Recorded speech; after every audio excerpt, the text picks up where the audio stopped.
Welcome friends, welcome to my channel Alpha Square Academy. आज बात करेंगे स्टेट बैंक ऑफ इंडिया के बारे में। State bank of India India की सबसे लार्जेस्ट और सबसे पुरानी बैंक है, 200 साल पुरानी बैंक है। और इस बैंक को की इंट्रोडक्शन की ज़रूरत नहीं है। आपके पेरेंट्स, मेरे पेरेंट्स, उनके पेरेंट्स का अकाउंट एसबीआई बैंक में होगा ही। अभी न्यू जनरेशन में लोग प्राइवेट सेक्टर बैंक में अकाउंट ओपन करते हैं, बट एक समय ऐसा था कि स्टेट बैंक ऑफ इंडिया में ही लोग आज भी 50 करोड़ इनका क्लाइंट बेस है। आप समझ सकते हैं 50 करोड़ इनके पास क्लाइंट बेस है। एसबीआई बैंक एक फॉर्च्यून 500 कंपनी है, largest and the oldest public sector bank in India with 22,219 branches, 62,617 ATM across India। जैसे मैंने बताया कि 50 करोड़ क्लाइंट बेस है। टोटल असेट्स जो इनके पास है वो 61,79,694 करोड़ टोटल असेट्स हैं। डिपॉजिट्स जो इनके पास है वो है 49,16,077 करोड़। एडवांसेस 37,67,535 करोड़ का एडवांसेस मतलब total loan book size. Profit after tax जो इन्होंने डिक्लेयर किया FY24 में वो 61,077 करोड़, मतलब ऑलमोस्ट 22-24% का अपसाइड किया इन्होंने। मार्केट शेयर की बात करेंगे। अब मार्केट शेयर अगर आप देखोगे तो ऑटो लोन्स में जो मार्केट शेयर है स्टेट बैंक ऑफ इंडिया का 19.20% है। बैंक एडवांसेस मतलब लोन बुक में 22.80% है। एडुकेशन लोन्स में 35% है। डेबिट कार्ड ट्रांजैक्शन, जितनी भी डेबिट कार्ड ट्रांजैक्शन होती है उसमें मार्केट शेयर है 32.30%।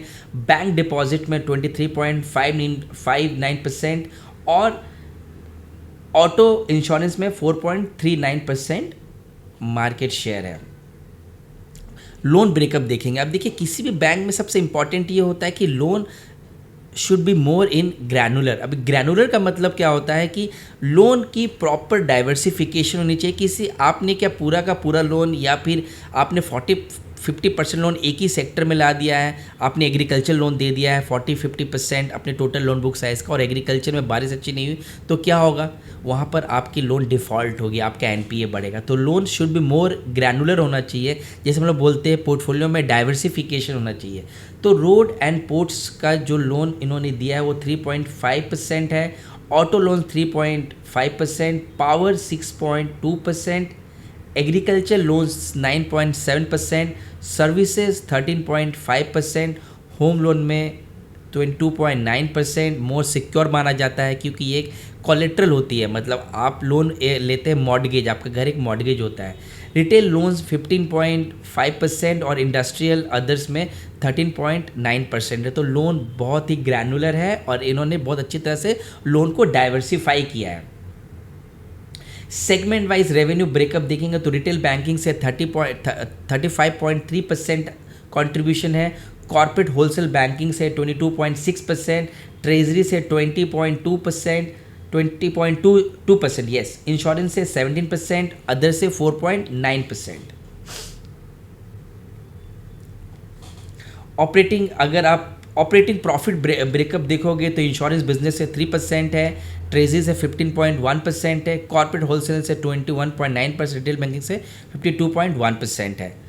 तो अभी इस बैंक का अगर हम लोग की पॉइंट्स देखते हैं, अगर आप देखेंगे तो करेंट अकाउंट जो कैपिटल एडिक्वेसी रेशियो है 14.50% है। नेट इंटरेस्ट मार्जिन 3.34% है। ग्रॉस एनपीए 4.77% है। नेट एनपीए 1.23% है।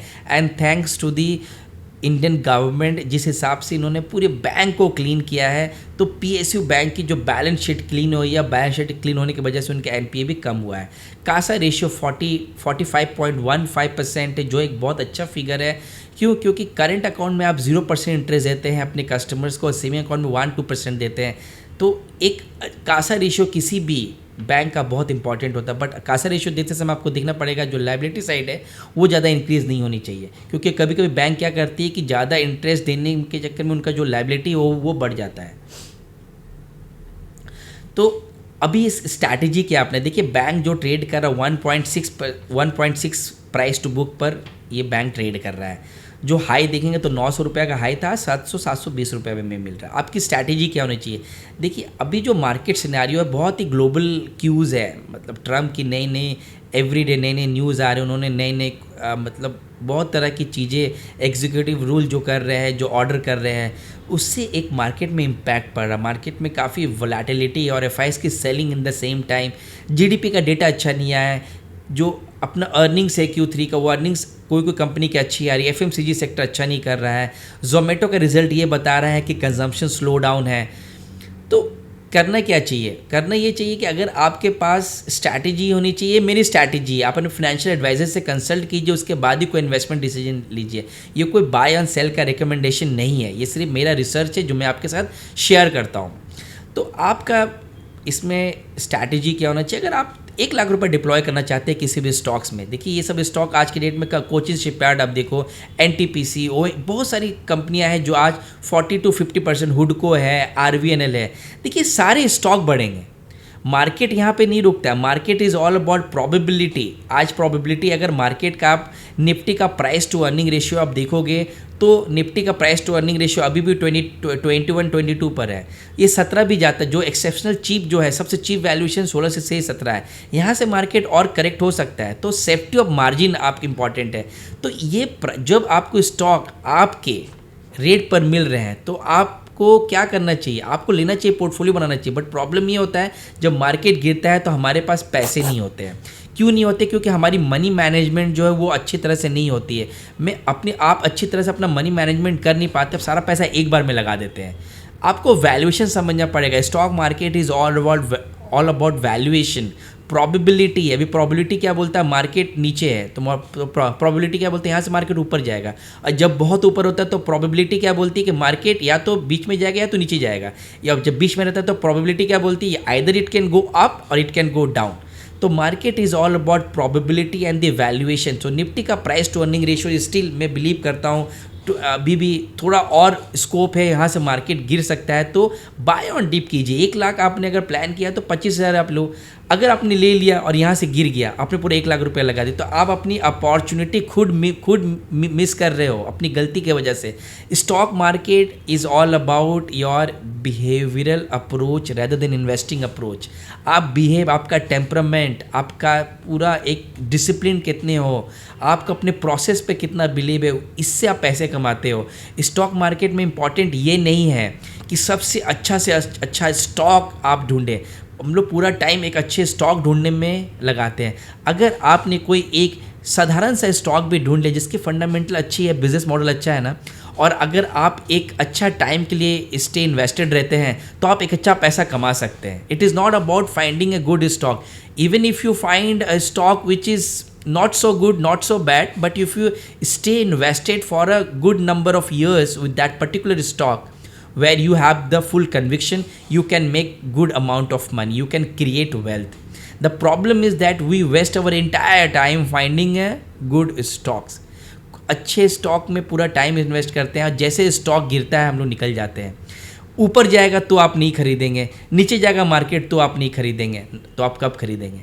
अभी मार्केट गिर रहा है, अगर अचानक बहुत ऊपर जाएगा आप क्या बोलेंगे? बहुत ऊपर है, अभी नहीं खरीदूंगा। मैं नीचे आएगा तो नीचे आप डर जाते हैं, ऊपर आप खरीदते नहीं है, तो आप खरीदोगे कब? रिटेल इन्वेस्टर को समझना पड़ेगा मार्केट में जो पैनिक होता है वही दबाते हैं पैनिक बटन। जो बड़े इन्वेस्टर्स होते हैं वो वेट करते हैं, आप सेल करते हो और वो बाय करता है। आप जितनी जल्दी इस बात को समझेंगे उतनी जल्दी आप पैसा कमाएंगे मार्केट में। रिटेल इन्वेस्टर हमेशा एक गलत डिसीजन लेता, बाय हाई में करता और सेल लो में करता। जब सेल आप लो पे करते हैं वही स्टॉक को बड़े इन्वेस्टर्स बाय करते हैं। आशा करता हूँ छोटी सी वीडियो आपको अच्छी लगी होगी। अच्छी लगी तो आप चैनल को सब्सक्राइब कीजिए, अपने फैमिली और फ्रेंड्स के साथ शेयर कीजिए। मिलते हैं नेक्स्ट वीडियो में। Thank you.